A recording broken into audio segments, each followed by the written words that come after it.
గురుర్బ్రహ్మ గురుర్విష్ణు గురుర్దేవో మహేశ్వరः గురు సాక్షాత్ పరబ్రహ్మ తస్మై శ్రీ గురవే నమః.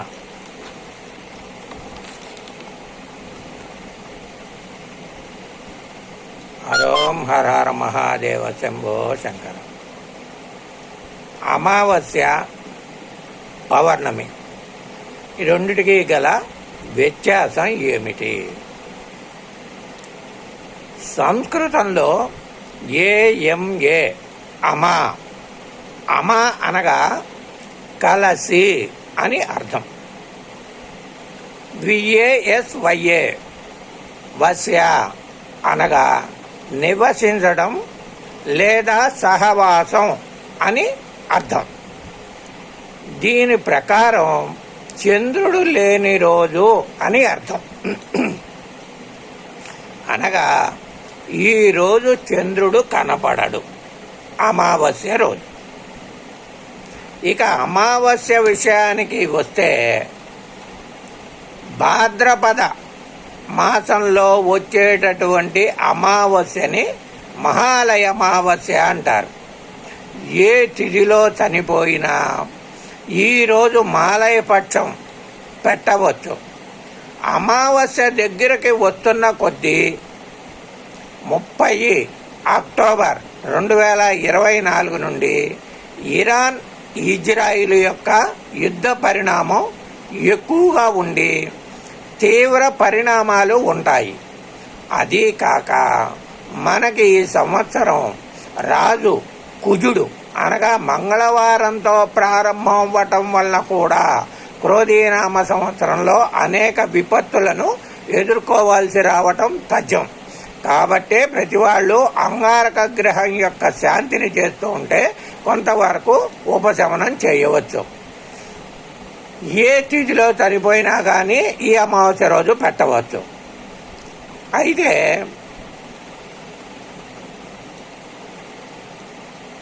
అందుకు అనుగుణంగా అమావాస్యకి ముందర 3 రోజులు, వెనక 3 రోజులు కూడా విపత్తులు ఎక్కువగా రావడానికి అవకాశాలు ఎక్కువగా ఉంటాయి.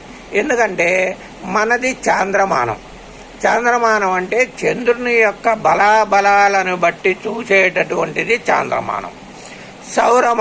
సౌరమానం అంటే సూర్యుని యొక్క బలాబలాలను బట్టి చేసేటటువంటిది సౌరమానం. కాబట్టి మనకి మానాలలో 2 మానాలు ఉన్నాయి.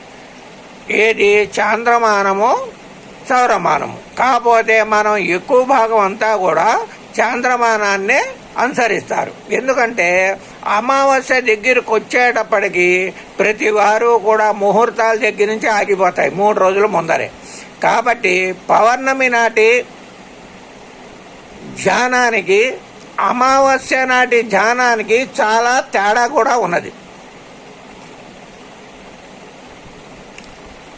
చాలా తేడా కూడా ఉంటుంది. ధ్యానం చేసే వ్యక్తికి పౌర్ణమి మంచిది. కొన్ని క్రతువులు, క్రియలకు అమావాస్య కూడా చాలా మంచిది.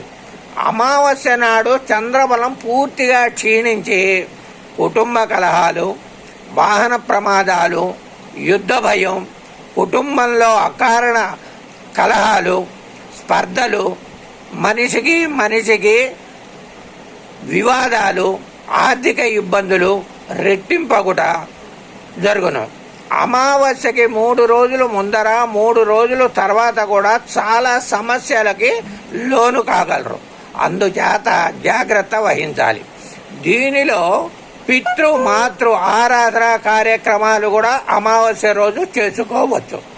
రాత్రులలో మీ శక్తులు క్రూరంగా ఉంటాయి. అమావాస్య నాడు మదమెక్కినటువంటి ఏనుగులాగా మీ శక్తులన్నీ పిచ్చికెక్కినట్లుగా ప్రవర్తిస్తూ ఉంటాయి. అందుకనే అమావాస్య రాత్రులను తాంత్రిక శక్తులు ఉపయోగించడానికి ఎక్కువగా వాడుకుంటూ ఉంటారు. ధ్యానం చేసే వ్యక్తికి పౌర్ణమి మంచిది, కానీ కొన్ని క్రతువులకు అమావాస్య కూడా మంచిది. అయితే పౌర్ణమి నాడు శక్తి సూక్ష్మ స్వభావం కలిగి ఉంటుంది. ఎంత సూక్ష్మంగా ఉంటుందంటే మీరు అనుభూతి చెందలేరు. కుండలిని శక్తి కూడా ఇట్లాగే వర్తిస్తూ ఉంటుంది. పౌర్ణమి నాడు అది చాలా నిదానంగా కదులుతూ ఉంటుంది. అమావాస్య నాడు వేగంగా ఉధృతంగా కదులుతూ ఉంటుంది ఆ శక్తి. ఈ శక్తి యొక్క తీవ్రత ఎక్కువ. చంద్రుడు భూమి చుట్టూ దీర్ఘ వృత్తాకారంలో తిరుగుతూ ఉంటాడు. అప్పుడప్పుడు భూమికి దగ్గరగా వస్తాడు. ఆ చంద్రుడు దగ్గరికి వచ్చినప్పుడు చంద్రుడు చాలా పెద్దదిగా కనబడతాడు. పౌర్ణమి రోజు చూడండి, చూసినప్పుడు చాలా ఆహ్లాదకరంగా ఉంటుంది. అప్పుడు ముహూర్తాలు కూడా చాలా బలంగా ఉంటాయి.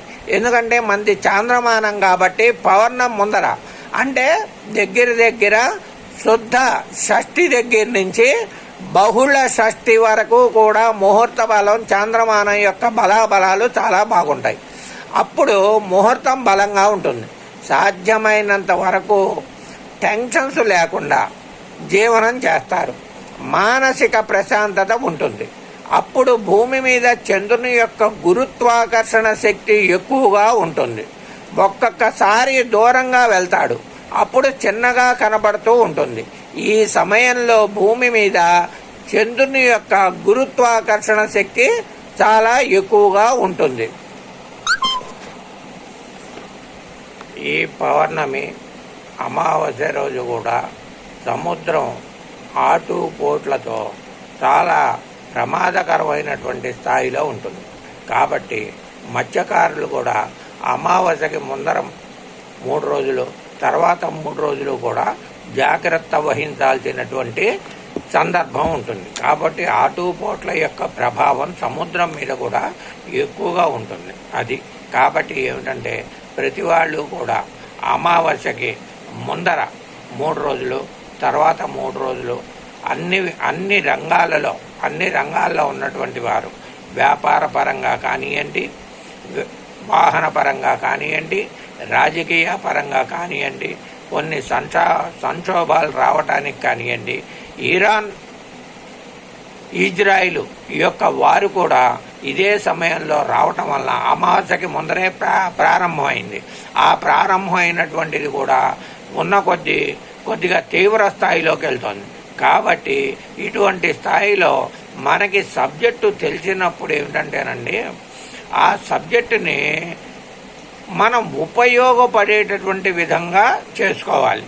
ఎందుకంటే ఇప్పుడు ఒక వ్యక్తికి ఆరోగ్యం బాగాలేదనుకోండి, ఒక డాక్టర్ దగ్గరికి వెళ్ళారనుకోండి, ఆ డాక్టర్ దగ్గర మీకు షుగర్ ఉందని చెప్పారనుకోండి.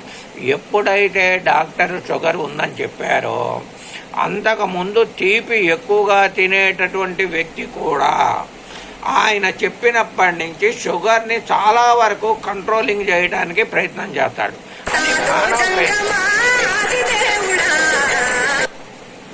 అది మానవ ప్రయత్నం. కాబట్టి ప్రతి వాళ్ళు కొద్దిగా జాగ్రత్తగా ఉండి ఈ యొక్క కార్యక్రమాన్ని మీరు జాగ్రత్తగా చూసుకొని అమావాస్యని ఈ విధంగా సద్వినియోగం చేసుకోండి.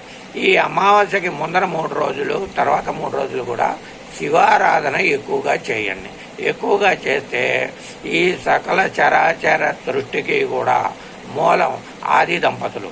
కాబట్టి ఆది దంపతుల యొక్క ప్రభావం వలన అమావాస్య యొక్క ప్రభావం కొంత తగ్గి దైవ బలం కనుక ఉన్నట్టయితే గ్రహ బలం యొక్క బలం తగ్గుతుంది. కాబట్టి దాంతో మీరు ఉత్తమమైనటువంటి మార్గాలు పొందటానికి అవకాశం ఉంది. సర్వే జనా సుఖినో భవంతు, సమస్త సన్మంగళాని భవంతు. ఓం శాంతి శాంతి శాంతి. లోకా సమస్త సుఖినో భవంతు. కాశీనాథుని సుబ్రహ్మణ్యం, గాంధీనగర్, విజయవాడ.